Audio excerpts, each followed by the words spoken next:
মাদক আর জুয়ার অন্ধকার কি গিলে খাচ্ছে আপনার গ্রামকেও? রংপুরের পীরগাছায় এই অভিশাপ রুখতে এবার একাট্টা হয়েছে চণ্ডীপুরের মানুষ।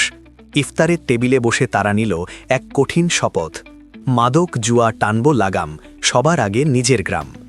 মানে প্রত্যেকে আমরা এলাকার প্রত্যেকের মনের খবর আমরা জানি, কিন্তু আমরা আসলে অনেক সময় আইন নিজের হাতে তুলে নিতে পারি না। বৃহস্পতিবার সন্ধ্যায় উপজেলার পীরগাছা ইউনিয়নের চণ্ডীপুর মডেল উচ্চ বিদ্যালয়ের হলরুমে এই ইফতার মাহফিলের আয়োজন করা হয়। অনুষ্ঠানের আগে এক আলোচনা সভা অনুষ্ঠিত হয়, যেখানে বক্তারা সমাজ থেকে মাদক, জুয়া এবং নানা ধরনের অপরাধ দূর করতে সবাইকে ঐক্যবদ্ধভাবে কাজ করার আহ্বান জানান। বিস্তারিত থাকছে রংপুর থেকে একরামুল ইসলামের রিপোর্টে। একটা জায়গা থেকে প্রসার ঘটিয়ে গোটা এলাকা মাদক মুক্ত হবে, এই আশাবাদ ব্যক্ত মানুষকে আমরা চিনি।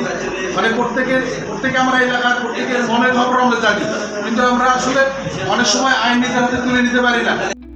চণ্ডীপুর দুর্জন প্রতিরোধ সামাজিক সংঘের সভাপতি আব্দুল গফফার মিয়ার সভাপতিত্বে এবং সহ সম্পাদক শফিকুল ইসলামের সঞ্চালনায় অনুষ্ঠানে প্রধান অতিথি হিসেবে উপস্থিত ছিলেন পীরগাছা ইউনিয়ন পরিষদের চেয়ারম্যান মুস্তাফিজুর রহমান রেজা। বিশেষ অতিথি হিসেবে উপস্থিত ছিলেন আল কুরআন লার্নিং অ্যান্ড ইনফরমেশন সেন্টারের চেয়ারম্যান আবুল হোসেন, স্থানীয় ব্যবসায়ী শাহ রঞ্জু মিয়া, ইউপি সদস্য শামীম হাসান কাজল এবং চণ্ডীপুর দুর্জন প্রতিরোধ সামাজিক সভের সাধারণ সম্পাদক খলিলুর রহমান সহ এলাকার বিভিন্ন শ্রেণী পেশার গণ্যমান্য ব্যক্তিবর্গ।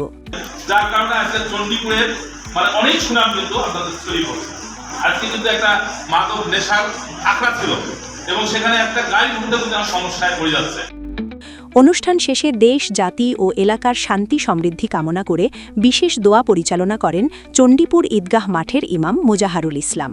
দোয়া শেষে উপস্থিত সবার মাঝে ইফতার পরিবেশন করা হয়। এই ছিল রংপুর থেকে আমাদের আজকের প্রতিবেদন।